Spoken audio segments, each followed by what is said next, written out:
한국경영정보학회 산학 세미나에 오신 여러분 진심으로 환영합니다. 저는 학술 부회장을 맡고 있는 경희대학교의 김태경이라고 합니다. 반갑습니다. 오늘 우리는 이제 한국 IBM 컨설팅의 김현정 대표님을 모시고 지금부터 3시까지 경영진을 위한 생성형 AI 가이드라는 주제로 강연을 청해 듣고자 합니다. 귀한 시간 내주신 대표님께 우선 감사의 인사를 드리면서 오늘 관심을 가지고 참석해 주신 모든 분들께도 감사 인사를 드립니다. 오늘 순서는 먼저 김희웅 학회장님의 환영 인사와 김현정 대표님의 발표를 2시 50분까지 청해 듣고 이후 한 10분 정도간 질의응답을 진행한 후에 3시에 마치도록 하겠습니다. 질문이 있으신 분은 미리 질문을 좀 준비하셨다가 대표님 발표가 끝난 이후 저희 줌 채팅창으로 보내주시면 제가 대독하여 드리겠습니다. 우선 순서에 따라서 김용 학회장님의 인사 말씀이 있겠습니다. 박수로 모시겠습니다. 안녕하십니까. 한국경영정보학회장 김희웅입니다. 오늘 경영정보학회 온라인 산학 세미나에 참여하신 모든 분 환영합니다. 챗 GPT가 2022년 11월 처음 출시되었고 이제 1년 4개월 정도밖에 안 됐습니다. 그 사이에 엄청나게 많은 후속 모델들이 개발되었고 엄청난 관심과 변화가 있었습니다. 초창기에는 텍스트 기반의 생성에 멈춰 있었지만 이제는 텍스트 기반으로 동영상을 제작할 수 있는 생성형 AI 모델들이 나오고 있습니다. 또한 사내 시스템과의 연동을 통해서 활용하여 많은 시도들이 이루어지고 있습니다. 이러한 생성형 AI는 회사 내 업무 효율성 증진과 비즈니스 모델 변화까지 가져오고 있으며 이는 새로운 디지털 전환의 촉매제로 작용하고 있습니다. 많은 기업체에서 생성형 AI를 어떻게 활용할 것인가 고민이 많으실 겁니다. 특히 경영진의 관점에서도 여러 고민이 많으실 겁니다.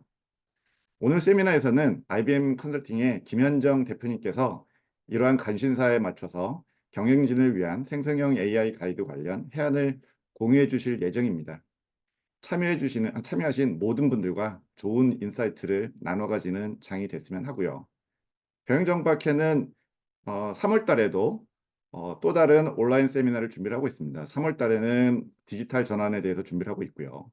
4월 달에는 클라우드로의 전환에 대해 가지고 온라인 세미나를 준비를 하고 있습니다.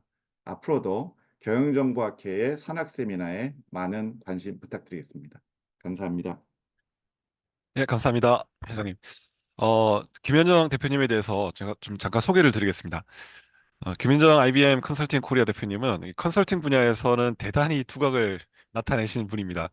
일전에 모니터 그룹 부사장 역임하시고 에센추어 전무 그리고 딜로이트 부사장 직무를 역임하시고 나서 현재는 IBM 컨설팅 코리아의 대표를 역임하고 계십니다. 한국에서 컨설팅 쪽에서는 가장 잔뼈가 굵으신 분이 아닐까 생각을 하고 있고요. 오늘 경영정보학회 산학 세미나에서 발표를 맡아주심에 다시 한번 모두를 대표해서 감사 인사 말씀을 드리겠습니다. 김 대표님께서는 현대제철, 현대기아자동차, 한국콜마, LG전자, 그리고 SK그룹에 이르기까지 한국을 대표하는 유수 기업들의 디지털 전환을 위해서 아낌없는 조언과 인사이트를 제공하셨습니다. 또한 최근에는 생성형 인공지능의 발전과 많은 관심에 관하여서 이를 잘 활용할 수 있는 환경 조성과 관점 자체의 변화가 중요하다는 말씀을 많이 해주시고 계시는데 오늘도 김 대표님 모시고 좋은 말씀을 청해 듣고 싶습니다. 자, 이제 김현정 IBM 컨설팅 대표님을 박수로 청해 보시겠습니다. 안녕하십니까. 김현정입니다. 제가 그 자료 공유를 위해서 일단 화면 공유를 하고 이야기를 시작을 해보도록 하겠습니다. 잠시만요. 아까는 됐는데.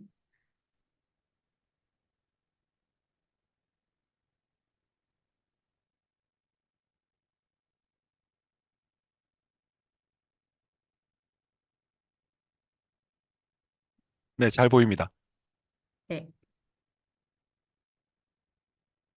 네, 안녕하십니까. 다시 인사드리겠습니다. 저는 지금 한국 IBM 컨설팅 그 총괄하고 있는 김현정이라고 하고요. 아까 이제 김태경 교수님께서 소개를 해주셨지만 저는 사실 비즈니스 컨설팅에서 이 시작을 해서 지금 이제 종합 컨설팅을 IBM 컨설팅도 여기를 하고 있는데 이 다양한 영역에서의 컨설팅 경험들을 사실 이제 가지면서 그러니까 궁극적으로는 가장 중요한 것이 그러니까 경영 과제나 아니면 경영 패러다임에서 이 리더분들이 어떤 생각과 사실은 이제 플랜을 가지고 변화들을 이끌어내시냐에 대한 답을 줄 수 있냐가 이제 컨설팅이 사실 하는 굉장히 중요한 역할이라고 생각을 합니다. 그런 면에서 이제 최근에 사실 이 생성형 AI라고 하는 것이 이 경영진들뿐만 아니라 저희 컨설팅 회사에도 굉장히 큰 사실은 과제들을 주고 있는 기술 트렌드이긴 한데 관련해서 이 경영진들이 어떤 이 지식이나 어떤 고민들을 먼저 하시고 실행하실 때 어떤 사실은 이것들을 좀 우선순위에 두셔야 되는지에 대한 내용을 오늘 좀 말씀드려 볼까 합니다. 제가 좀 이 전체적인 지금 저희가 어떤 환경에서 이 사업들을 하고 계신지를 조금 살펴보면 아마 이 이야기는 그 놀라운 이야기는 아니실 겁니다. 사실 최근에 한 10년을 저희가 생각을 해보면 그 어떤 이 외부적인 요소보다 기술이라고 하는 외부 요소가 이 소위 이야기하는 CEO들이 가장 중요하고 사실 어렵다고 생각하는 외부 요인으로 꼽혀지고 있습니다. 사실 과거 10년에는 이렇게까지 이제 기술에 대한 사실은 어떻게 보면 관심이나 영향도가 크지 않았는데 최근 10년이 기술이 가장 중요한 경영의 사실은 이 내부 요소로 작동하는 시대인데요. 특히나 이제 작년부터 저희는 유의미하게 경영 패러다임에서의 우선순위 변화를 관찰할 수 있다라고 생각을 합니다. 여기 보시는 것처럼 2022년 정도까지는 한 6, 7년 동안 고객 경험이라고 이야기하는 이 커스터머 이 익스피리언스가 사실 모든 저희 CEO 서베이나 아니면 이제 기업 논의 이 환경에서 최우선 과제로 사실 꼽혀왔습니다. 근데 이제 2023년도가 사실 팬데믹이 끝나고 기업의 사실은 가장 기본적인 펀더멘탈을 다시 봐야 된다라는 이야기들이 사실 진행이 되면서 최근 이 어떻게 보면 트렌드에서 생산성이라는 이 주제 자체가 고객 경험보다도 더 중요한 이 CEO들의 경영 과제로 급부상한 사실은 타임이었고요. 2023년도에 사실 이런 관심사를 더 사실 강하게 만들었던 요인 하나가 바로 생성형 AI의 출현이라고 저희는 이해를 하고 있습니다. 여기 보시는 것처럼 이제 생산성이라는 화두가 이제 커지면서 특히 작년부터는 현재 갖고 있는 기술의 현대화, 그다음에 사이버 시큐리티 관련된 사실 굉장히 기술적인 이 노하우들이 깊이 있게 요구되는 영역에서의 과제들이 CEO들의 최우선 순위 과제로 떠오르면서 사실 작년부터 앞으로 펼쳐질 한 2, 3년간의 이 경영 환경에서는 기술에 대한 어떻게 보면 이해도나 확산이 더더욱 중요한 그런 시기가 펼쳐질 거라고 저희는 생각을 하고 있습니다. 특히나 이제 CEO 관점에서 생성형 AI가 사실 이제 전방위적으로 굉장히 많은 사람들한테 큰 화두를 주고 있는데 저희가 봤을 때 CEO 관점에서 사실 이제 생성형 AI는 지금까지의 그 어떤 기술보다도 가장 외부 프레셔를 많이 받게 하는 기술이라고 저희는 이해를 하고 있습니다. 여기 보시는 것처럼 CEO가 만나는 이 이해 당사자 그룹의 80% 이상이 이 CEO에게 생성형 AI를 어떻게 활용할 것인지 어떤 활용을 통해서 어떤 가치를 만들어낼 것인지에 대한 굉장히 강력한 프레셔를 지금 주고 있는 상황인 거고요. 특히나 여기 보시는 것처럼 강력한 사실 프레셔가 있다라는 얘기는 그만큼의 기대가 있다라는 얘기입니다. 지금까지 등장했던 그 어떤 기술보다도 CEO들이 가장 중요하게 생각하는 경쟁 우위를 결정하는 기술이 바로 생성형 AI라는 이제 설문조사 결과들을 저희가 작년에 확인할 수 있었고요. 그러다 보니 사실 지금까지 저희가 봐왔던 그 어떤 트렌드보다도 가장 빠르고 가장 사실은 넓게 적용하고 싶은 기술이 바로 이 생성형 AI라는 것들을 저희가 확인할 수 있었습니다. 그래서 아까 이제 말씀 주신 것처럼 사실 생성형 AI라고 하는 이제 이 기술이 2022년 말부터 사실은 폭발적인 관심을 얻게 됐는데 이미 한 5, 6개월 지난 시점이었던 작년 중순만 하더라도 저희가 글로벌 이제 리더 그룹에 대한 이 설문조사를 시작을 했지만 이미 그때도 50%의 CEO가 절반의 CEO들이 이미 본인들 상품이나 서비스에 생성형 AI 기술을 접목하기 시작을 했다라고 응답을 했기 때문에 사실 이 생성형 AI를 빠르게 활용하는 것 역시도 CEO들이 굉장히 중요하게 생각하는 덕목 중에 하나다라는 것들을 저희가 확인할 수 있었습니다. 사실 이제 뭐 거의 모든 회사들이 이 생성형 AI 기술이 과연 어떤 것들을 가져올 수 있을지, 과연 어떤 가치들을 만들어냈을 수 있지를 이제 탐구하기 시작을 했고요. 그러다 보니 이제 회사의 최고 의사 결정권자라고 이야기할 수 있는 CEO나 아니면 C-레벨 그 임원들이 도대체 이 부분에 대해서 내가 어디까지 사실 이해를 하셔야 되고 어떤 것들을 감안해야 되는지에 대한 고민 역시도 실질적인 탐구 과정 못지않게 중요한 숙제로 떠오르고 있습니다. 그런 부분에 대해서 저희 사실 IBM에서는 지난 한 12개월 동안 작년 2023년 1년 동안 6천 명 이상의 이제 CEO와 임원들에 대한 조사를 했었고요. 생성형 AI 시대에 그 탑 리더십이 알고 있고 실천해야 되는 것들이 어떤 것들이 있는지에 대한 연구 결과를 다각도로 발표를 했습니다. 그래서 오늘 저희가 공유드릴 내용은 이 연구 결과를 기반으로 몇 가지 좀 의미 있는 것들을 제가 발췌해와서 여기 계신 분들한테 이제 좀 공유를 해드리려고 하는 건데요. 사실 생성형 AI는 그 첫 번째가 그 어떤 기술보다도 사람의 사실 생산성을 바꿔놓을 수 있는 아주 획기적인 기술이라는 점에서 많은 사람들이 관심을 얻었습니다. 그래서 AI를 통해서 사람들의 생산성, 그다음에 업무의 사실 이제 스킬이나 경험들이 어떻게 변할 수 있는지가 이 CEO들이 반드시 알아야 되는 영역 중에 하나라고 저희는 보고 있고요.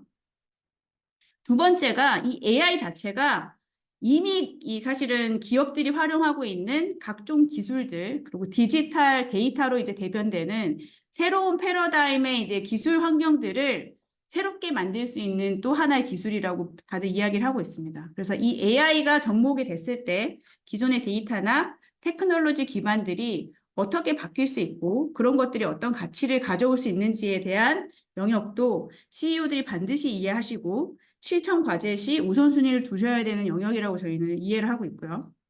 마지막이 바로 이제 기업의 오퍼레이션의 변화입니다. 사실 이 생성형 AI 기술이 지금처럼 이제 각광받는 이유 중에 하나가 오랜 기간 전통적으로 유지해 오던 엔터프라이즈의 주요 이 오퍼레이션들을 획기적으로 바꿀 수 있는 기반 기술이라는 기대가 있기 때문이기도 합니다. 그렇기 때문에 이 생성형 AI를 통해서 기업의 주요 이제 기능이라고 이야기하는 것들, 이 오퍼레이션을 어떻게 혁신시킬 수 있는지까지도 CEO들과 탑 매니지먼트 분들이 미리 사실 고민하고 이해하셔야 되는 영역이라고 생각을 하고요. 이 부분에 대한 연구 결과들을 저희가 이제 과거 한 12개월 동안 조사를 해서 몇 가지 의미 있는 것들을 사실은 이제 발표를 했는데 그 부분 중에 의미 있는 것들을 좀 오늘 공유를 해 드리려고 합니다. 첫 번째가 이제 제가 말씀드린 것처럼 이 AI, 생성형 AI 기술을 통해서 사람의 업무 스킬과 사실 생산성이 과거와는 굉장히 차원이 다른 형태의 개선을 경험을 할 수 있을 거다라는 기대들을 하고 있는데요. 저희가 이제 설문을 해보면 뭐 지금은 사실은 이 말 자체가 굉장히 익숙한 이 문장이실 겁니다. 생성형 AI가 결국은 사람을 대체하는 것이 아니라 사람을 보강을 하는 거고 결국은 생성형 AI를 쓸 수 있는 사람이 그렇지 못한 사람들을 이제 대체하는 그런 시대가 곧 올 거라는 이야기들을 많이 하잖아요. 그러니까 CEO들이 사실은 거의 90%에 가까운 CEO들이 결국 이 생성형 AI가 특정 직업이나 역할들을 이 자동으로 대체하는 것이 아니라 그 역할들을 하고 있는 사람들을 사실 도와주어서 그 역할들이 더 사실 생산성이 높은 형태로 운영될 수 있도록 도와주는 기술이 될 것이라고 이해를 하고 있으십니다. 그렇다 보니 이런 관점에서 어떤 이제 유스 케이스들을 가지고 그 실행을 해야 될지에 대한 논의들을 굉장히 많이 하고 있고요. 무엇보다도 저희가 사실 좀 주목해야 되는 부분들은 리더들뿐만 아니라 실제로 이 기술을 사용하게 될 기업의 임직원들 역시도 본인들이 이런 기술들을 제대로 활용할 수 있는 준비가 돼 있고 그 기본적인 역량을 갖추고 있다라고 생각한다라는 점입니다. 그 두 번째 칼럼을 보시면 저희가 최근에 이제 서베이를 해보면 거의 84%에 이르는 이제 일반 직원들조차도 생성형 AI가 사실은 뭐 고객들을 위한 툴이라는 생각들을 하지는 않고요. 본인들이 직접 활용을 해서 본인의 업무 스킬과 생산성을 높일 수 있는 기술이라고 믿고 있습니다. 그래서 이런 것들이 얼마나 기업에서 잘 사실은 액세스가 될 수 있냐가 이 임직원들의 만족도와 성과들을 이제 결정할 수 있는 중요한 요인이라고 저희는 생각을 하고 있고요. 특히나 이제 기업들 중에서 이 임직원 경험에 대해서 오랜 기간 동안 더 높은 사실은 강도로 투자해왔던 기업들이 있습니다. 이 기업들을 저희가 비교를 해보면 이 기업들 중에서도 생성형 AI를 통해서 직원들의 생산성을 높이려고 하는, 체계적인 접근을 하는 기업들이 그렇지 못한 기업 대비 거의 50%에 가까운 ROI가 더 높게 나타나고 있기 때문에 지금 사실은 이 엔터프라이즈에서 가장 관심을 받고 있는 부분들이 기존에 이제 사람들의 생산성을 생성형 AI를 통해서 얼마나 높일 수 있느냐인데 이런 부분들이 굉장히 중요한 차이를 만들 수 있을 거라고 저희는 생각을 하고 있고요. 그런 반면에 사실 기술에 대한 기대는 굉장히 크지만 의외로 그 기술이 만들어낼 수 있는 파급 효과에 대한 고민은 아직 여전히 초보 단계에 있습니다. 죄송합니다.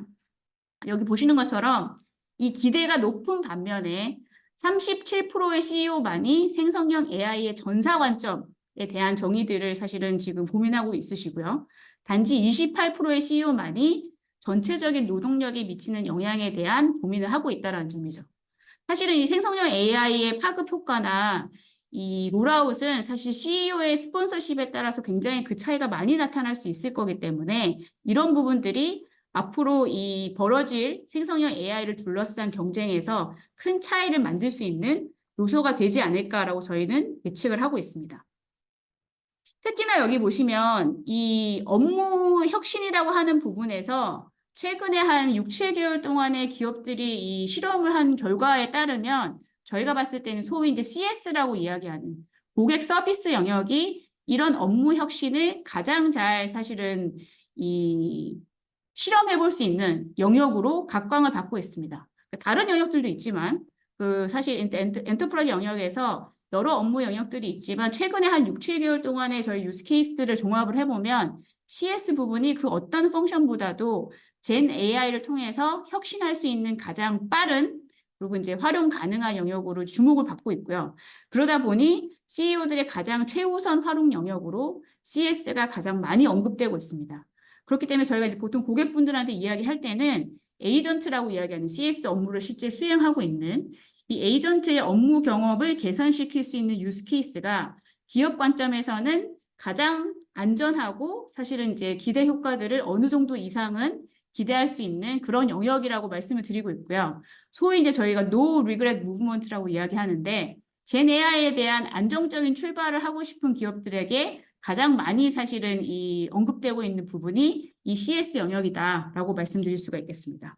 이 CS 영역에서 이미 이제 젠 AI를 활용했던 기업들을 저희가 이제 살펴보면 전반적인 고객 경험의 만족도가 올라갈 뿐만 아니라 확실히 고객에 대한 응대 시간이 굉장히 줄어들 수 있기 때문에 이런 부분들이 업무 혁신의 이제 출발점으로 굉장히 중요한 그 역할을 하고 있다라고 말씀을 드릴 수가 있습니다.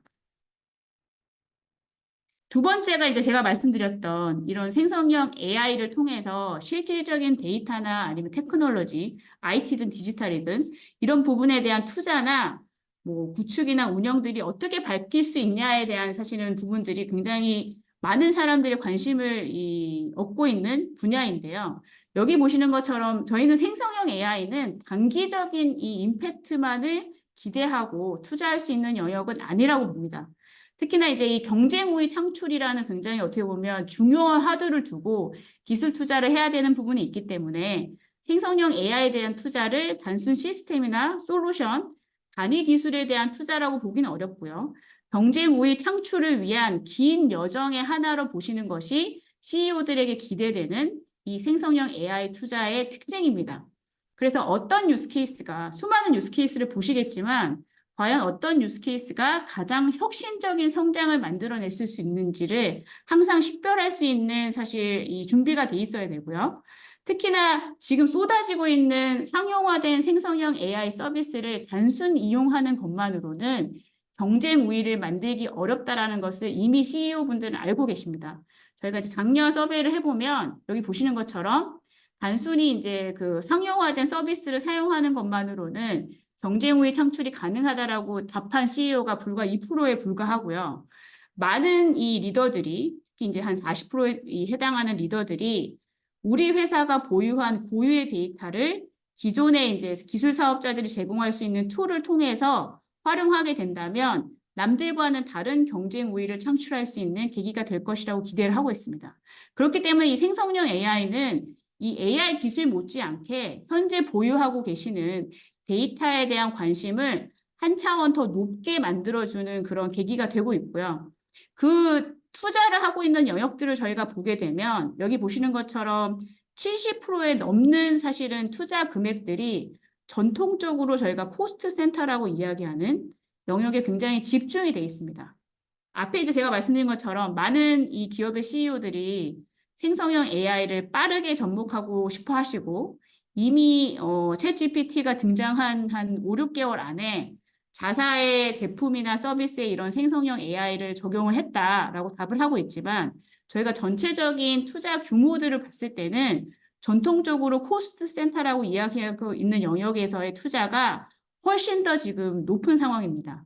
이 얘기는 제가 말씀드린 것처럼 이 생성형 AI가 근본적으로는 생산성을 높일 수 있는 기술로 지금 이 인지가 되고 있고 그런 유스 케이스들이 훨씬 더 많기 때문에 과거에 사실 해결하지 못했던 효율성 문제라던가 생산성 문제를 해결하기 위한 영역으로 투자들이 지금 몰리고 있고요. 여기서 이제 어떤 결과를 낼 수 있냐가 결국 기업의 경쟁 우위에 결정적인 차이를 만들어낼 거다라고 저희는 예상을 하고 있습니다. 그리고 여기 보시는 것처럼 이 생성형 AI가 사실 오랜 기간, 아이고, 죄송합니다.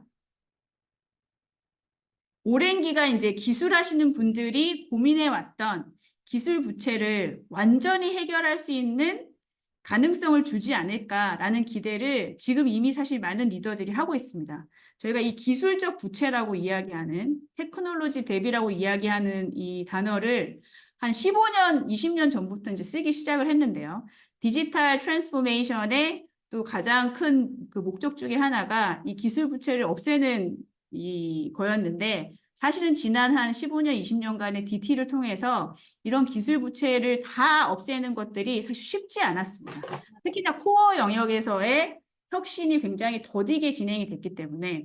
근데 이제 이 생성형 AI가 이제 사실은 많은 유스 케이스들을 이제 주게 되면서 이 실제로 많은 기업들에서 고민하고 있는 기술 부채가 완전히 해결될 수 있는 계기가 만들어지지 않을까라는 그 가능성을 지금 기대하고 있는 상황인 거고요. 그 안에서 특히 보게 되면 소위 이야기하는 새로운 시스템을 개발을 하고 운영할 때 이 생성형 AI가 줄 수 있는 가치가 굉장히 빠르게 그리고 이제 그 강력하게 주목을 받고 있습니다. 코드 관련된 뭐 활동들, 그다음에 이제 IT를 운영하고 있는 활동들에서 만약에 AI를 잘 적용하게 된다면 그 안에서의 생산성을 또 획기적으로 높일 수 있는 계기가 되기 때문에 기술을 사실 좀 더 빨리 적용을 하고 비즈니스 니즈에 맞게끔 변화시킬 수 있는 계기가 될 수 있다고 생각을 하고요. 이런 것들이 결국은 많은 기술 투자가 궁극적으로 기대하고 있는 비즈니스 어질리티라고 하는 민첩성을 더 획기적으로 개선할 수 있는 계기가 되지 않을까라고 기대를 하고 있습니다. 그리고 이제 저희가 여기서 사실은 좀 주목하고 있는 부분은 이 아랫부분에 이제 두 번째 보시는 영역인데요. 이 생성형 AI 투자에 대해서 특히나 이제 중요도를 인지하고 있는 리더들을 저희가 살펴보면 이 생성형 AI는 특정 기술 요소나 시스템을 운영하는 내지는 도입하는 거라고 인지하시지 않고 기업 전체의 IT에 그 사실은 적용될 수 있는 기술이어야 된다라고 믿고 계십니다. 그렇기 때문에 이 리더분들 중에 상당 부분이 60%가 넘는 이제 사실 리더들이 이미 생성형 AI를 잘 활용하기 위한 엔터프라이즈 IT 아키텍처를 변경하고 있다라고 답을 하고 있으시고요. 그렇지 못한 기업들 같은 경우는 저희가 보면 한 20% 정도만 이 아키텍처에 대한 고민을 하십니다. 이 아키텍처 고민은 결국은 이 기술을 통해서 기업 전체에 사실은 이 변화들을 만들어내겠다라고 고민하시는 것들의 반증이기 때문에 생성형 AI가 결국은 이제 궁극적인 결과를 내기 위해서는 단순한 솔루션 도입이나 유스 케이스를 이제 활용하시는 것이 아니라 이 엔터프라이즈 IT 안에 어떤 역할을, IT 이제 아키텍처 안에서 어떤 역할을 하게끔 설계를 하실 거냐가 굉장히 중요하고 이런 부분들을 잘 인지하고 있는 리더십이 결국은 성과를 만들어낼 수 있을 거라고 저희는 기대를 하고 있습니다. 그리고 이 AI 기술에 대한 파급 효과가 커지고 사실 그만큼의 기대가 커짐에 따라서 실제 기술적인 이 전문성에 이제 거의 맞먹는 이 중요한 요소들이 떠오르고 있습니다. 그것이 이제 보통 이제 저희가 이야기하는 responsible 이제 AI라고 이야기하는 책임감 있는 이제 기술의 사용에 대한 요건인데요. 많은 임직원들뿐만 아니라 고객들조차도 사실 이제 전통적인 산업에 있는 기업들은 이런 기술들을 상대적으로 책임감 있게 사용하지 못하다라고 느끼고 있습니다. 저희가 작년에 서베이를 해봐도 이런 퍼셉션들이 쉽게 지금 개선되지 못하고 있는 상황인데요. 특히나 이제 생성형 AI가 폭발적인 여러 가지 가능성들을 가져오게 되면 이런 퍼셉션이나 실제 이제 책임감 있는 기술 사용에 대한 준비가 안 돼 있는 기업의 경우 성장 잠재력에 굉장히 그 한계를 맞을 수 있을 것이라고 저희는 생각을 합니다. 여기 보시는 것처럼 고객뿐만 아니라 임직원들조차도 동일한 이 조건이라면 사회적으로 책임을 다하고 이 기술이 가져올 수 있는 여러 가지 이제 부정적인 사실 리스크나 아니면 이제 사실은 잘 활용할 수 있는 환경이 제대로 이 구현되어 있는 기업에 가겠다라는 응답을 굉장히 많이 하고 있습니다. 이런 것들은 사실 기업 입장에서 봤을 때는 고객을 이끌어 가기 위한 요건으로 책임감 있는 기술 사용도 물론 중요하지만 좋은 탤런트들을 확보하시고 그 탤런트를 유지하기 위한 조건으로도 책임감 있는 기술 사용에 대한 준비가 굉장히 중요하다라는 말씀을 드리고 싶고요. 특히나 여기 보시는 것처럼 이 기술에 대한 에틱스가 이제 점점 중요해지는 시점에서 이 에틱스에 사실은 이 실질적인 책임자가 누가 돼야 되느냐를 저희가 이제 설문을 해보면 의외로 기술에 대한 이 전문성이나 아니면 오너십을 갖고 계시는 기술 리더들뿐만 아니라 비즈니스 리더들조차 이런 것들에 대한 이해도나 책임감을 제대로 가져가야 된다라고 응답하는 리더들과 이 직원들의 이 퍼센티지가 굉장히 높습니다. 여기 보시는 것처럼 AI 윤리에 대한 지침을 예를 들면 이사회나 법무팀 내지는 이제 준법 감시팀에 기대하는 것이 아니라 CEO에게 기대하고 있는 지금 상황인 거고요. 그다음에 80%의 임원들이 결국은 이 AI 에틱스가 기술 리더뿐만 아니라 비즈니스 리더가 1차적인 책임을 져야 된다라고 생각을 하고 있습니다. 이 얘기는 이미 이제 생성형 AI가 사실은 기술에만 머물러 있는 것이 아니라 이 기술을 통해서 어떤 이 사업적인 가치를 만드실 수 있을 것인지, 어떤 예를 들면 뭐 임직원이나 아니면 고객에 대한 임팩을 만들 것인지에 대한 논의이기 때문에 이것들에 대한 윤리 의식이 비즈니스 리더들한테도 동일하게 요구가 되고 있다라고 이해를 해주시면 될 것 같습니다. 근데 사실은 이 기술 자체가 워낙 큰 변화들을 만들어내고 있기 때문에 현재의 가버넌스 안에서는 이 AI 윤리를 모든 것들을 커버하기가 사실 쉽지 않습니다. 그렇기 때문에 이제 기술에 대한 이해도나 아니면 유스케이스에 대한 활용이나 실행 못지않게 우리 기업이 생성형 AI를 도입해서 확산할 때 어떤 리스크들을 감수해야 되고 그 리스크들을 어떻게 관리하시고 사실은 이제 개선시켜 나가야 되는지에 대한 전체적인 가버넌스 고민을 반드시 이제 같이 하시기를 저희는 이제 제안을 드리고 있고요. 이런 것들을 할 수 있는 기업과 그렇지 못한 기업 간의 성과 차이나 아니면 이제 고객과 임직원의 선호도 차이가 앞으로는 점점 커질 것이라고 저희는 이해하고 있습니다. 그러니까 이런 부분들이 기술적인 거에만 너무 빠져서 사실 놓칠 수 있는 중요한 아젠다라고 저희는 생각을 하고 있습니다. 그리고 이제 사실 이제 제가 세 번째 영역이라고 말씀드렸던 이 AI를 통해서 결국은 기업의 전통적인 오퍼레이션이 과거와는 전혀 다른 형태로 혁신할 수 있을 텐데 지금 수많은 기업의 펑션 중에서 젠 AI를 통해서 가장 빠르고 획기적으로 변할 수 있는 오퍼레이션이 마케팅이라는 이야기들을 굉장히 많이 하고 있습니다. 실제로 마케팅 영역에서의 젠 AI 유스 케이스들이 굉장히 이제 쏟아지고 있는 상황인 거고요. 특히나 이제 이 마케팅이 각광을 받는 이유가 이 젠 AI가 가져올 수 있는 여러 이 가치 중에 하나가 크리에이티비티라고 얘기하는 창의력을 전혀 다른 포뮬라로 사실 만들어낼 수 있는 그런 기술이기 때문에 과거에는 창의력 기반으로 하는 영역에서의 혁신을 하기가 사실 쉽지 않았습니다. 그래서 마케팅이 물론 이제 마텍이라는 그 여러 기술적인 사실 혁신을 통해서 변화들을 많이 하긴 했지만 그 안에서 이제 그 창의성 영역들은 늘 이제 사람들의 이 역량이나 사람들의 사실은 캐파에 굉장히 의존적일 수밖에 없었는데요.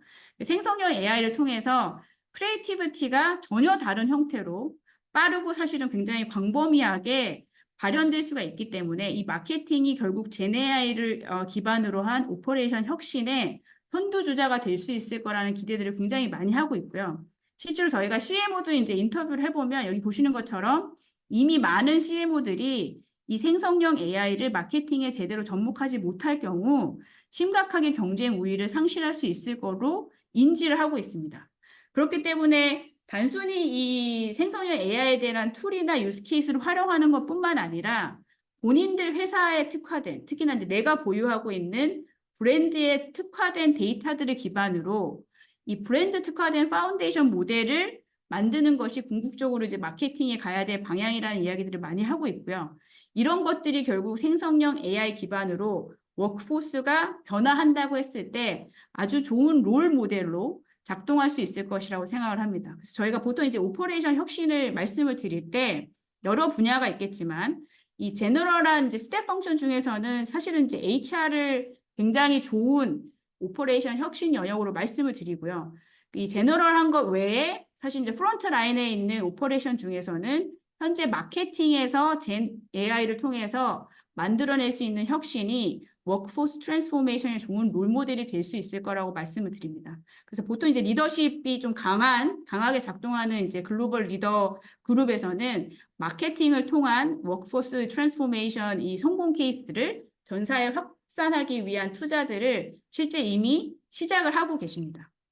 그 이제 예시 중에 하나가 이 부분은 이제 저희 IBM, 저는 이제 컨설팅에 있지만 IBM은 사실 코퍼레이션으로 이제 그 기술도 개발해서 팔고 있는 그 아주 이제 전형적인 사실 엔터프라이즈죠. 그 IBM 안에서 마케팅을 어떻게 진화시킬지를 고민을 하면서 저희 프로덕트를 통해서 어떤 모습들을 구현하고 싶은지를 이제 도식화시킨 건데요. 여기 보시는 것처럼 저희가 마케터가 활용할 수 있는 제네아의 툴을 만들 때 그 기반을 저희가 봤을 때 이제 브랜디드 파운데이션 모델이라고 하는 IBM의 브랜드 사상과 IBM의 데이터에 특화되어 있는 파운데이션 모델을 통해서 이 마케터들이 쓸 수 있는 제네AI 툴들을 운영을 하는 건 거죠.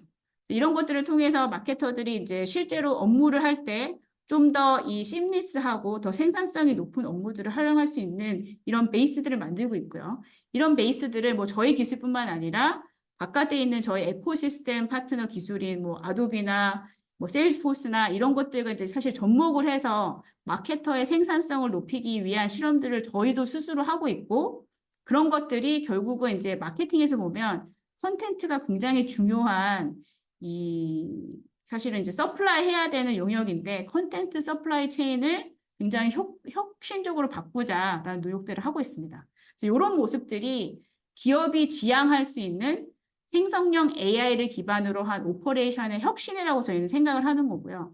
마케팅에서 시작을 해서 지금은 이제 서플라이 체인, 그다음에 서스테이너빌리티에 해당하는 오퍼레이션까지도 이런 모습의 이제 블루프린트들을 기업에서 많이 고민하시고 실행을 하고 계시다라고 말씀을 드릴 수가 있습니다. 그리고 이제 저희가 보고 있는 생성형 AI가 또 한 단계 사실 혁신을 가져다 줄 수 있는 영역이 바로 이제 그 사이버 시큐리티 영역인데요. 사실 이제 이 생성형 AI가 워낙 그 광범위한 데이터를 활용하고 광범위한 영역에서의 유스 케이스들을 포함을 하고 있기 때문에 이 생성형 AI와 함께 사이버 시큐리티의 중요성이 같이 사실은 부각되고 있습니다. 여기 보시는 것처럼 저희가 이제 작년 말에 이제 사이버 시큐리티는 사실 설문을 진행을 했었는데 작년 말 기준으로 80%가 넘는 임원들이 이 생성형 AI가 확산이 되면서 더 많은 사이버 이 공격에 노출될 수 있는 리스크들이 커졌다라고 응답을 하고 있고요. 그렇기 때문에 이 AI 시스템이 확산이 되기 전에 사이버 시큐리티에 대한 기본 준비가 돼 있어야 되는 것을 굉장히 중요한 요건으로 이야기하고 있습니다. 여기 보시는 것처럼 94%의 임원들이 전사적인 AI 시스템이나 서비스가 확산되기 전에 안정성을 확보할 수 있는 그런 노력들이 별도로 진행이 돼야 된다고 생각을 하고 있고 특히나 이제 그런 면에서 준비도는 여전히 부족합니다. 그러니까 보안 관련된 요소들이 생산형 AI 프로젝트 진행할 때 고려가 되고 있다라고 응답한 고객이 4분의 1 정도밖에 안 되고요. 저희가 봤을 때는 사실 이런 것들 때문에 결국 전사 혁신, 그러니까 확산할 때는 사이버 시큐리티 관점의 준비도가 결국 확산의 속도를 저해할 수 있는 요소로 작동할 수도 있겠다라고 생각을 합니다. 여기 보시는 것처럼 유스 케이스는 굉장히 이제 다양하게 하실 수 있지만 결국은 이런 것들이 전사로 확산되기 위해서는 그만한 환경이 만들어져야 되는데 전사 확산 시 사이버 보안이 사실 제대로 준비가 못 됐을 경우는 이 확산의 스피드를 저해할 수 있기 때문에 이런 부분들이 같이 사실은 준비가 돼야 된다고 생각을 하고요. 사실은 저희가 AI 에틱스를 말씀드릴 때와 유사합니다. 사실 생성형 AI가 가져올 수 있는 여러 가지 리스크들은 그 기존의 이제 기술 혁신들을 통해서 고려했던 리스크보다 훨씬 더 광범위하기 때문에 이런 것들을 제대로 사실은 이 기업에서 준비하기 위해서는 근본적으로 새로운 형태의 가버넌스가 필요하다라고 다들 이야기를 하고 있고요. 종합적인 규제 프레임워크뿐만 아니라 제3의 오디터들이 이런 것들을 조금 관리하고 사실은 이제 모니터링 할 수 있는 그런 체계가 함께 갖춰지는 것이 중요하다라고 저희는 인지하고 있고요. 이런 움직임들이 기업 안에서뿐만 아니라 지금 이제 사실 기업 외적인 이 커뮤니티에서도 굉장히 활발히 이루어지고 있습니다. 그러면 이제 제가 사실 말씀드린 것처럼 이 생성형 AI라고 하는 것들이 워낙 많은 부분들의 변화를 가져올 수 있기 때문에 CEO 입장에서는 고려하셔야 되는 영역들이 굉장히 많습니다. 그렇다면 이 많은 것들을 고려하시고 결국 이 생성형 AI를 전사 확장하기 위해서는 도대체 어떻게 하는 것이 이 궁극적인 성과들을 더 높일 수 있는 방법인가라는 고민을 하실 겁니다. 이런 부분에 대해서 저희도 이 별도의 스터디를 통해서 몇 개 인사이트를 얻은 것들이 있는데요. 그것들을 좀 공유를 하면서 오늘 이제 그 세미나 그 발표는 마무리를 해볼까 합니다. 일단 지금까지 AI와는 생성형 AI는 굉장히 다른 어프로치를 요구를 하고 있습니다. 오늘날 이제 저희가 봤을 때는 과거에는 기존에 있던 거에서 AI를 이제 접목시키는 형태로 그러니까 주로 이제 기술을 활용하셨다면 지금부터 이 생성형 AI가 제대로 활용되기 위해서는 AI를 먼저 사실은 염두에 두시고 기업의 프로세스를 이제 다시 설계하는 약간 이제 거꾸로 돼 있지만 사실은 이제 근본적으로 다른 어프로치가 저희가 필요하다고 생각을 하고요. 이런 것들이 이제 지금 보시는 것처럼 과거에는 데이터들을 열심히 수집을 하시고 구성을 해서 이제 어느 정도 베이스가 만들어지고 그 위에서 이제 사실은 애플리케이션이 돌아가기 때문에 이 영역에 AI들을 추가를 해서 워크플로우를 자동화하는 쪽으로 굉장히 많은 고민들을 하시고 실제로 실행을 하셨습니다.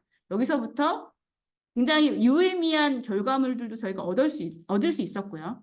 근데 지금 사실 생성형 AI 시대는 여기에서 끝나게 되면 많은 사람들이 기대하는 이 생산성에 대한 개선이나 효율성에 대한 획기적인 변화를 만들기가 어렵습니다. 그렇기 때문에 사실 이 실행의 관점에서는 저희가 봤을 때는 한 2단계 정도 더 고민을 하는 노력들이 필요하십니다. 근본적으로 지금 갖고 있는 워크플로우 자체를 교체하는 이 노력들이 필요합니다. 현재의 프로세스를 자동화를 하겠다라고 접근하시면 실제로 이 기술이 갖고 있는 가치가 100% 발현되기 어렵기 때문에 생성형 AI를 통한 이 프로세스 혁신은 현재 갖고 있는 그리고 일부 이제 자동화되어 있는 워크플로우를 근본적으로 교체하거나 다시 설계하는 그런 노력들이 필요하다고 생각을 하고요. 특정 부분 AI가 할 수 있는 업무 영역들은 AI에 맡기고 나머지 것들을 사람들이 할 수 있는 형태로 그렇게 재구성하는 작업들이 필요하고 이런 것들은 소위 이제 국내에서 많이 이야기하시는 PI의 관점에서의 근본적인 다른 어프로치를 요구를 합니다. 그렇기 때문에 앞으로 생성형 AI를 통해서 프로세스 혁신을 하실 때는 과거의 PI와는 다른 형태의 PI가 필요하다고 저희는 이제 그 제언을 드리고 있고요. 두 번째가 엔터프라이즈 관점에서 AI를 더 이상 사용자 관점에서 볼 것이 아니라 AI 가치를 같이 만들어내는 어떻게 보면 밸류 크리에이터의 관점이 굉장히 사실 강하게 먼저 자리 잡는 것이 필요하다고 저희는 말씀드립니다. 사실 이제 AI 유저라고 말씀드리는 부분은 제가 이제 처음에도 말씀을 드렸는데 상용화되어 있는 이런 기술이나 솔루션이나 기술 요소들을 단순히 사용하는 관점에서 이제 접근하시게 되면 이 엔터프라이즈가 AI 유저 단계에서 머물 수밖에 없습니다. 하지만 저희가 봤을 때는 결국은 생성형 AI가 기업의 CEO들이 기대하는 가치를 만들기 위해서는 이 AI를 사실 굉장히 뎁스 있게 그리고 다양한 관점에서 활용할 수 있는 밸류 크리에이터의 사실 접근 방법이 굉장히 필요하고요. 이를 위해서는 모델뿐만 아니라 이 AI를 사실은 운영을 하시고 실제로 개선하실 수 있는 이 AI 레벨에서의 운영 모델을 확보하는 것이 굉장히 중요합니다. 그래서 이런 것들을 전제로 실행에 대한 플랜과 변화 관리에 대한 고민들을 하시는 것이 반드시 필요한 시점이라고 저희는 생각을 하고 있고요. 이런 것들을 저희가 이제 과거에 성과를 냈던 기업들을 조사를 해보면 어느 정도 사실 유의미한 그 인사이트라고 저희는 인지를 하고 있습니다. 여기 보시는 것처럼 사실 그동안에 이제 AI가 없었던 기술은 아니기 때문에 이 AI 기술이 전사 확산이라는 관점에서 봤을 때 왜 더디게 진행이 되었는지를 보면 그 어떤 기술보다도 사실 AI 기술이 ROI가 잘 안 나오는 기술입니다. 그렇기 때문에 사실 이제 초창기 단계에 AI가 이제 그 주목을 받았을 때부터 이 생성형 AI가 나올 때까지 많은 기업들이 AI를 활용을 하고 싶지만 실제로 ROI가 잘 안 나오기 때문에 전사 확산이라는 것들이 어떻게 보면 추진하기가 굉장히 어려운 과제였는데요. 이번에 생성형 AI를 통해서 ROI를 획기적으로 올릴 수 있는 계기들이 만들어질 수 있을 거라고 보기 때문에 AI조차도 ROI가 10%가 넘어가는 그런 기술로 자리매김할 수 있을 거라고 저희는 생각을 합니다. 하지만 모든 기업들이 이렇게 AI 도입을 통해서 ROI를 만들 수 있는 것들이 아니기 때문에 그럼 어떤 기업들이 생성형 AI를 통해서 더 나은 ROI를 만들 수 있는지를 저희가 좀 분석을 해봤습니다. 근데 많은 기업들이 데이터를 잘 갖추고 있는 기업이 결국 생성형 AI를 통한 ROI가 높지 않을까라고 생각들을 하시죠. 근데 이제 보시는 것처럼 저희가 작년까지 데이터를 가지고 분석을 해보면 그러니까 물론 데이터가 잘 갖춰진 기업들이 AI 도입 시에 ROI가 높습니다. 그러니까 그렇지 못한 기업이 한 저희가 5%라고 보는 건 거고요. 데이터가 풍부하게 이제 갖춰져 있는 기업이 ROI가 한 9% 정도 나오는 건 거죠. 이제 여기 계시는 분들 중에 혹시 비즈니스 하시는 분들은 이해하실 것 같은데 보통 이제 저희가 투자를 하실 때 최소 ROI를 한 몇 프로 정도 보실까요? 이건 개인 투자도 마찬가지인데요. 저희가 보통 시중의 금리와 투자 수익을 보통 고민하시잖아요. 근데 보통 엔터프라이즈라고 이야기하는 저희 기업에서는 어떤 기술이나 이제 어떤 뭐 기반에 투자를 하실 때 10% 이상의 ROI는 최소한이라고 이야기를 합니다. 근데 여기 보시는 것처럼 데이터가 풍부하게 갖춰진 기업조차도 그 허들을 못 넘고 있는 건 거죠. 그래서 저희가 그 기업들을 다시 사실 분류를 해서 과연 어떤 기업들이 그럼 10% 이상의 그 AI ROI를 만들어내는 기업들인가를 분석을 해보면 여기 보시는 것처럼 저희가 생각했을 때 AI를 잘 활용할 수 있는 역량들을 갖춘 기업들 상위 10%만 따로 모아봤습니다. 그렇게 모았을 때는 ROI가 한 13% 정도 나오는 건 거죠. 그렇다면 이제 많은 기업들이 생성형 AI를 위한 유스 케이스를 많이 준비하시고 검토를 하시는데 사실 그 유스 케이스를 검토해서 그냥 그 롤아웃을 하신다고 해서 이 ROI가 나오시는 게 아니거든요. 그렇기 때문에 이 ROI가 나올 수 있는 기업의 기반들을 갖추는 것조차도 굉장히 중요합니다. 그 요소들이 뭔지를 저희가 좀 분석을 해봤는데 여기 보시는 것처럼 데이터뿐만 아니라 데이터와 관련된 기술 경쟁력을 갖출 수 있고 저희가 이제 소위 이야기하는 AI 엔지니어링과 운영 역량을 갖췄을 때 그리고 이제 더 넓게 봤을 때는 AI의 운영 모델을 갖추고 이 기술들을 검토하고 활용하는 기업일 경우 이 데이터만 갖췄을 때의 기업보다도 그 소위 이야기하는 1.5배가 넘는 ROI를 내고 있다라고 저희는 확인할 수 있었습니다. 특히는 이제 저희가 사실 굉장히 놀라웠던 이 차별화 포인트는 여기 이제 제가 이제 두 개를 하이라이트 했는데요.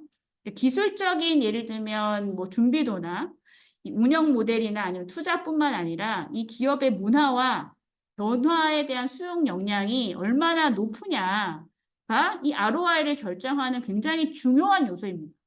그렇기 때문에 일방적으로 유스 케이스들을 롤아웃을 하시고 사용하게끔 하는 것보다는 기업의 변화 관리를 통해서 아까 이제 임직원들도 이미 준비가 돼 있다고 말씀드렸잖아요.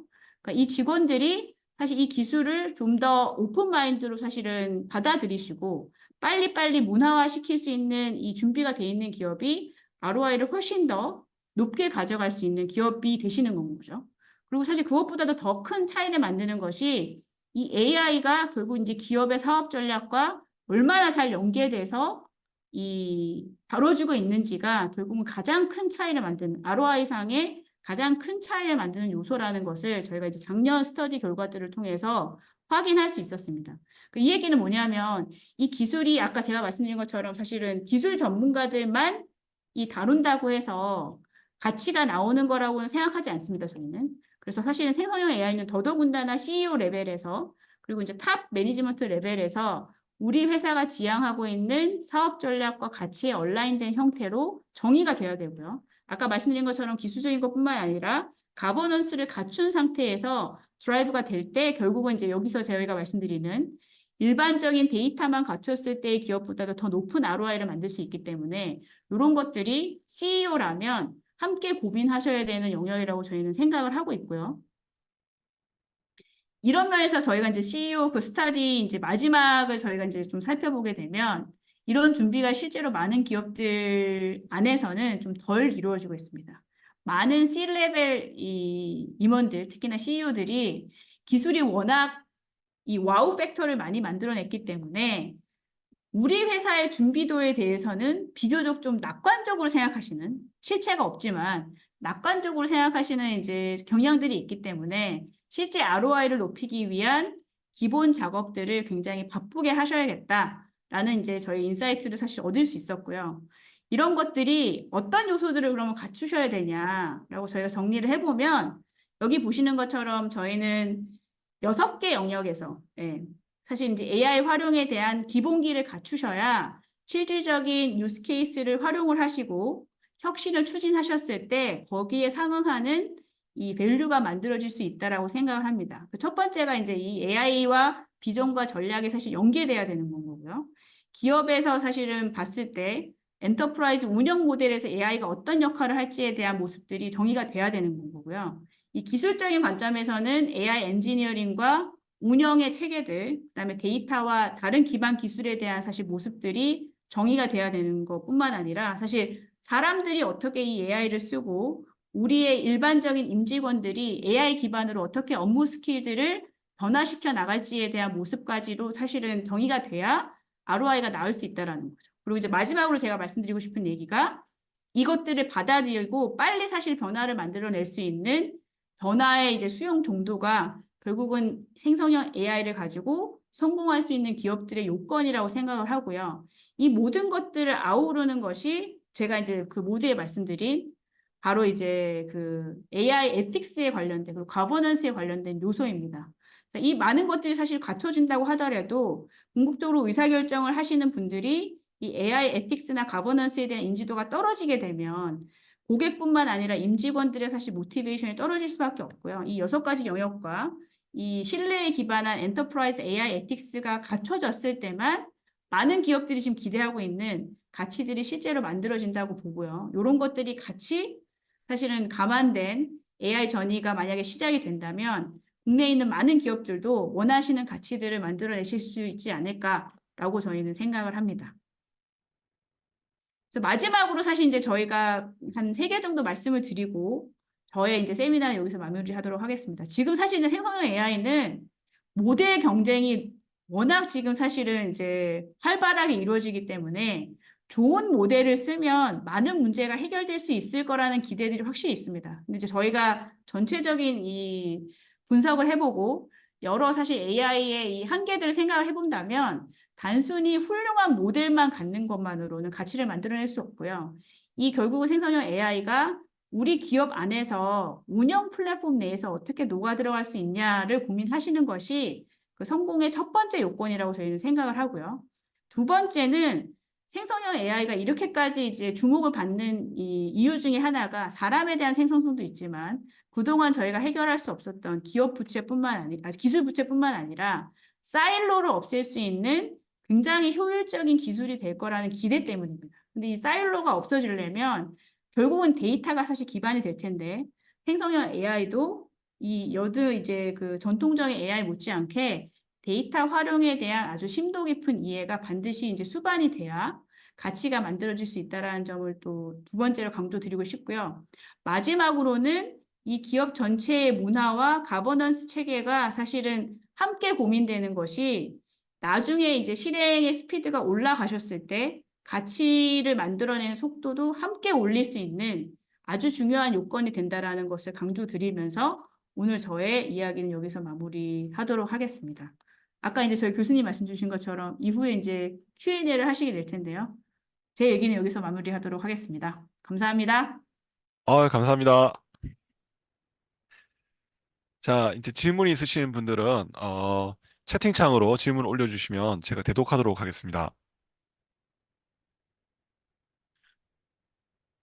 우선 그 질문을 기다리는 사이에 너무 좋은 발표 감사하다는 네. 말씀 먼저 드리겠습니다. 저도 개인적으로 생성형 AI에 되게 관심이 많은데 지금 말씀하신 것들을 저 추려보면은 결국에는 이제 기술도 중요하지만 결국에는 AI들을 다룰 수 있는 사람들 그리고 그 AI와 함께 할 수 있는 체계를 갖출 수 있도록 하는 거버넌스가 굉장히 중요하다는 말씀을 해주셨고요. 지금 질문 올라온 게 있는데요. 그 생성형 AI 도입이 기업의 생산성 향상에 기여한 실제 사례가 혹시 기억나시는 게 있으면 간단하게만 소개시켜 주시면 감사하겠습니다. 지금은 사실 생성형 AI는 현재 많은 기업들이 약간 POC 관점에서 활용을 하고 있습니다. 그렇기 때문에 이제 이 생성형 AI가 전사적으로 퍼져서 궁극적인 생산성을 어느 정도 세이브했다라는 수치는 사실은 굉장히 드물고요. 파일럿이나 POC를 통해서 뭐 예를 들면 HR 생산성 같은 경우는 제 기억에 거의 7, 80%까지 올라가는 걸로 이야기를 하고 있고요. 그 IT 엔지니어 같은 경우는 제 기억에 한 60%까지 올라가는 걸로 기억을 하고 있습니다. 마케터도 아까 제가 말씀드렸잖아요. 그 마케터들의 생산성조차도 50% 넘는 사실 개선 효과들을 지금 저희가 보고 있기 때문에 사실 이제 50%, 70%면 거의 한 명에서 두 명 일을 할 수 있다라고 생각하시면 될 것 같거든요. 그 정도의 생산성은 지금 많은 POC에서 이야기가 되고 있는 수준이라고 이해해 주시면 될 것 같습니다. 네. 그렇군요. 아까 말씀하신 것 중에서 그 책임감 있는 기술 사용을 굉장히 강조하셨지 않습니까? 그 책임감 네. 있는 기술 사용을 해야지 탤런트도 확보할 수 있다. 이런 말씀을 하셨는데, 인공지능을 저희가 윤리적인 측면에서 다루는 것과 사회적인 측면에서 다루는 것이 어떻게 인재 영입과 연결이 되는지 전 좀 궁금합니다. 이게 이제 사실 이제 저희도 보면은 고객과 임직원의 이 어떻게 보면 기업을 바라보는 관점이나 태도가 굉장히 동일화되고 있는 게 최근에 한 6, 7년 동안의 트렌드입니다. 그러니까 기업이 본인들이 사용하는 상품과 제품의 브랜드를 보는 관점으로 임직원들이 본인들이 일하고 있는 회사들을 바라보는 건 거죠. 그렇기 때문에 음, 이 우리 회사에서 이 기술이 가져올 수 있는 가치를 어떻게 이제 사실은 이 이야기를 하고 어떤 도구들을 제공을 하고 그 도구들을 썼을 때 위험도를 어떻게 지금 관리하고 있냐는 뭐 인사 정책이나 기술 정책이나 내부 이제 다양한 정책들을 통해서 느낄 수 있잖아요. 이런 것들이 실제로 이제 저희가 그 분석들을 해보면 직원들의 그 인게이지먼트 레벨이라고 얘기하는 몰입도나 아니면 퍼포먼스에도 굉장히 지금 영향을 주고 있고요. 실제로 이직하거나 예를 들면 이제 채용 시장에서 저희가 보게 되는 많은 이 탤런트들의 회사 결정 기준에 이런 부분들이 포함이 되고 있습니다. 그렇기 때문에 저희가 인재를 확보하기 위해서라도 이 책임감 있는 기술 사용이라는 것이 굉장히 중요해지고 있다라고 말씀을 음. 드리고 있습니다. 진짜 좋은 말씀이십니다. 저도 그렇고, 제 학생들도 그렇고, 저희는 요즘 코딩을 할 때 인공지능을 거의 쓰지 않고 코딩하지 않습니다. 네, 그렇죠. 거의 네, 대부분이. 예, 비주얼 코드에다가 저희가 이제 코파일럿을 넣어서 항상 코딩을 하고 있는데, 네, 그러다 보니까 그걸 또 옆에 있는 다른 분들에게 또 추천도 하고요. 그러다 보니까 좀 걱정하시는 분들이 꽤나 있습니다. 왜냐하면은 자기들의 탤런트와 코파일럿의 탤런트가 분리가 되지 않다 보니까 회사에서 능력치를 좀 보여줘서 연봉도 올려야 되고 자기들의 그 잡 스큐리티를 올려야 되는데 과연 이렇게 해서 제가 제대로 된 평가를 받을 수 있을까? 그게 첫 번째 좀 걱정이 되는 것 같고 두 번째로는 코딩을 했을 때 나오는 아웃풋에 대해서 다 책임을 져야 되는데 본인이 네, 본인이 그거를 다 책임을 다 질 만큼 이 인공지능과 함께 할 수 있을지에 대한 또 고민이 많은 것 같습니다. 점점 빨라지니까요. 인공지능 발전 그렇죠. 속도가 네. 나중에 가면은 본인들의 코딩 이 능력이 그렇게 의미가 있지 않지 않을까라는 걱정도 많이 하는 것 같은데 어떻습니까? IBM 컨설팅 입장에서는 향후 이 디벨로퍼 시장에 대해서 어떻게 관망하시나요? 근데 그런 부분들이 이제 많은 사람들이 기업에 기대하는, 그러니까 예를 들면 본인이 생성형 AI 툴을 써서 생산성을 높인다고 했을 때 그 높여진 생산성으로 사실 만들어내는 결과물이 문제가 있으면 안 되잖아요. 그러니까 제가 말씀드린 가버넌스에 이런 부분들이 다 포함되어 있습니다. 내가 안전하게 이 생성형 AI 기술을 써서 만들어내는 기술이나 성과가 사실은 설명 가능한 것이어야 되고, 그게 온전히 이제 나의 능력으로 사실은 인지가 될 수 있어야 되는데, 이런 부분들을 갖추는 것을 기대를 하고 있는 건 거죠.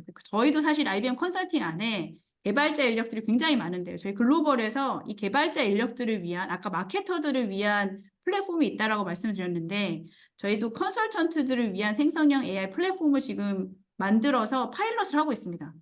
그래서 그 툴들을 써서 예를 들면 남들보다 더 생산성이 높게 일을 한다거나 좋은 퀄리티의 이제 사실은 코딩을 만들게 되면 성과들을 좋게 받는 시스템을 저희가 지금 실험을 하고 있거든요. 아, 그런 부분들이 사실은 이제 접목이 될 수 있다면 기업에서 음, 사실 본인들의 역량을 펼칠 때 생성형 뭐 예를 들면 AI가 방해가 된다거나 아니면 불필요한 사실은 블로핑을 안 만들 수 있는 그런 신뢰를 줄 수가 있겠죠. 그런 것들이 이제 사실 기업에서 만들어질 수 있다면 이 인재들이 선택할 수 있는 중요한 선택 기준도 될 수 있다라고 저희는 생각을 합니다. 네, 감사합니다. 지금 이제 네, 질문이 쏟아지고 있는데요. 네. 어, 요 다는 제가 다 읽어드리지 못하겠고, 일단 그 현대 이제 대부분의 IT 기술 거버넌스 정책 수립이 기존의 정보화 사업 대비 경영진과 생성형 AI 기술진 상의 동상이몽 형태가 많다고 보시는 것 같습니다. 이런 기술적인 어떤 이해 차이를 좁힐 수 있는 뭐 방법들이 혹시 있을까 질문을 드립니다. 이 부분들이 사실 많은 이 기업에서도 이제 사실 저희한테 자문을 이제 요청을 하시는 부분인데 사실은 가장 직관적이고 좋은 방법은 이 리더십들에 대한 교육입니다. 사실은. 좀 어떻게 보면 전통적인 이 방법일 수는 있는데 지금 의사결정을 하시는 리더십들은 상대적으로는 이제 경험이 많으시고 좀 이제 그 연령대가 좀 높으신 분들이다 보니 다양한 활동들을 하기 어렵고요. 지금 사실은 저희 회사도 그렇고 저희가 이제 고객사에 가서 말씀드리는 것도 이 두 부서 간의 간극을 줄이기 위한 예를 들면 공동 워크숍을 한다거나 아니면 이제 음. 트레이닝 세션을 별도로 사실 운영하는 경우들이 지금 가장 많이 활용되고 있는 방법이라고 이해해 주시면 될 것 같습니다. 네, 감사합니다. 네. 그 컨텐트 서플라이 체인 아까 말씀하셨지 않습니까? 네네. 그 비슷한 데이터, 비슷한 알고리즘으로 이렇게 비슷한 결과물을 내면 생산성은 높아질 수 있겠지만 이 고객 입장에서는 그 어떤 고유한 결과물이라는 좀 맛은 떨어질 것 같습니다. 그 예를 들어서 IBM과 다른 회사 사이에 이 AI 컨텐츠를 만약에 AI로 만들어낸다 그러면 그런 차이는 어떻게 저희가 부각할 수 있을까요? 고객 입장에서. 그런 것들을 해결하기 위해서 제가 아까 말씀드렸던 브랜디드 파운데이션 모델을 모든 기업들이 갖고 싶어 합니다. 그러니까 우리 회사가 지향하는 마케팅의 방향이나 원하는 예를 들면 뭐 밸류들이 있으실 텐데 그런 것들을 가지고 우리 브랜드에 맞는 파운데이션 모델을 사실 훈련을 시켜서 그 파운데이션 모델이 컨텐츠를 만들어내게끔 지금 만들려고 하는 것이 많은 마케터들이 지금 생각하고 있는 투비 모습이거든요. 그러니까 툴들은 사실은 공통적인 툴을 쓰겠지만 그 안에서 컨텐츠를 만들어내는 모델 자체를 우리 브랜드에 특화돼서 사실 운영할 수 있다라고 한다면 사실은 훨씬 더 차별화된 이 컨텐츠가 나올 것이고 그런 것들이 결국은 생산성을 이제 이야기할 때 그냥 예를 들면 수치적인 생산성이 아니라 이 퀄리티가 있는 생산성으로 연결될 수 있으니 그런 방법으로 지금 보강을 하려고 하고 있습니다. 네, 감사합니다. 저도 이 학생들을 가르칠 때 되게 고민을 많이 하는 부분들이 오늘 진짜 네, 논의가 많이 되고 있어서 사실은 네, 시간을 계속 연장해서 얘기를 드리고 싶은데요. 지금 질문들이 너무 많이 올라오고 있어서 이거 질문들을 다 대답하다가는 네, 저희가 정해진 시간에 마치기가 좀 어려울 것 같습니다. 어, 네, 질문해 주신 많은 분들 좀 양해 부탁드리겠습니다. 이 부분들은 저희가 또 따로 정리를 좀 해서 다음번 저희가 산업혁명 세미나 하게 되면은 꼭 이 부분을 또 저희가 얘기할 수 있도록 노력을 해보겠습니다. 오늘 긴 시간 참여해주신 많은 분들 감사드리고요. 특히나 이제 김 대표님 정말 좋은 강의 너무 감사하다는 말씀을 드리겠습니다. 이상으로 저희가 예정된 세미나를 마치도록 하고요. 오늘 참여해주셔서 너무 많은 분들 참여해주셔서 감사하다는 말씀을 드리겠습니다. 고맙습니다.